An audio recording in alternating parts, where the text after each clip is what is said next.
यह कहानी एक छोटे से गांव के एक किसान और उसकी चतुर पत्नी के बारे में है। गांव में लोग अपने दिन प्रतिदिन के कामों में व्यस्त रहते थे और कृषि ही उनके जीवन का प्रमुख हिस्सा थी।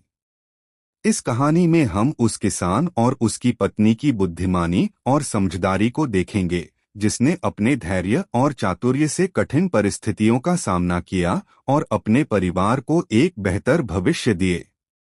किसान रामू अपनी पत्नी राधा और 2 बच्चों के साथ एक छोटे से गांव में रहता था। वह मेहनती और ईमानदार था, लेकिन अपनी जिंदगी में बहुत अधिक संपत्ति नहीं थी। उसके पास थोड़ी सी जमीन थी, जिससे वह खेती करता था और साथ ही गाय बकरियां भी पाले हुए थे। हर दिन सूर्योदय से पहले वह खेतों में काम करने चला जाता और शाम को थककर घर लौटता। राधा, उसकी पत्नी, भी घर के कामों में व्यस्त रहती थी। राधा बेहद चतुर और समझदार थी, जो हर परिस्थिति में सही निर्णय लेती थी। रामू और राधा के पास ज्यादा संपत्ति नहीं थी, लेकिन फिर भी वे दोनों खुश रहते थे। उनका जीवन सादा था, लेकिन एक दिन ऐसा आया जब उनकी समझदारी और साहस का परीक्षण हुआ। एक दिन गांव में भयंकर सूखा पड़ा।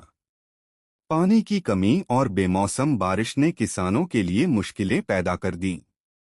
रामू की फसलें बर्बाद हो गईं और उसे अपने परिवार को पालने के लिए काफी मेहनत करनी पड़ी। फिर एक दिन गांव में एक बड़ा व्यापारी आया, जो किसानों से सस्ते दामों पर फसल खरीदता था। रामू ने सोचा कि इस व्यापारी से अपनी बची खुची फसल बेचकर कुछ पैसे कमा लेगा, जिससे वह अपने परिवार की जरूरतों को पूरा कर सके।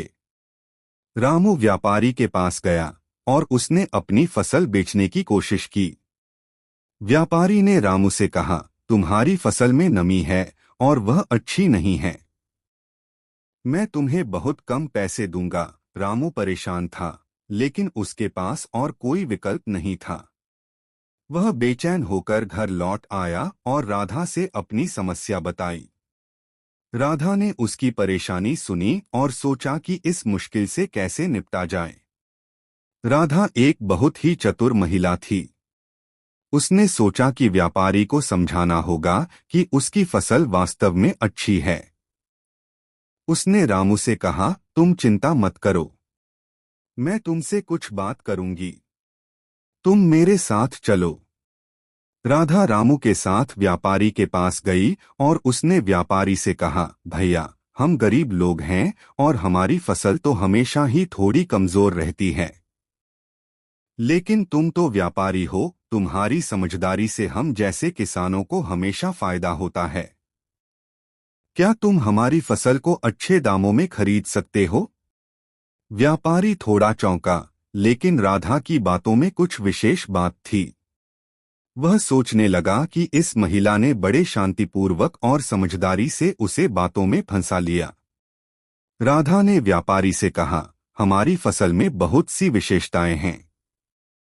अगर तुम इसे सही तरीके से इस्तेमाल करोगे तो तुम्हारा भी फायदा होगा। व्यापारी की आंखों में चमक आ गई और वह समझ गया कि राधा ने उसे बुद्धिमानी से समझा लिया है। उसने रामू की फसल को अच्छे दामों पर खरीदने का फैसला किया। रामू को यह देखकर बहुत खुशी हुई और राधा की चतुराई की वह तारीफ करने लगा। भविष्य की तैयारी। जब राधा ने देखा कि व्यापारियों से सही कीमत मिल गई, तो उसने आगे का कदम उठाने के बारे में सोचा। उसने रामू से कहा, हमें अब अपनी खेती की स्थिति सुधारने के बारे में सोचना चाहिए। हमें सिंचाई के लिए पानी का इंतजाम करना होगा और बीजों की गुणवत्ता को भी बेहतर बनाना होगा। राधा ने अपने परिवार के सभी खर्चों को अच्छी तरह से संभाला और अगले साल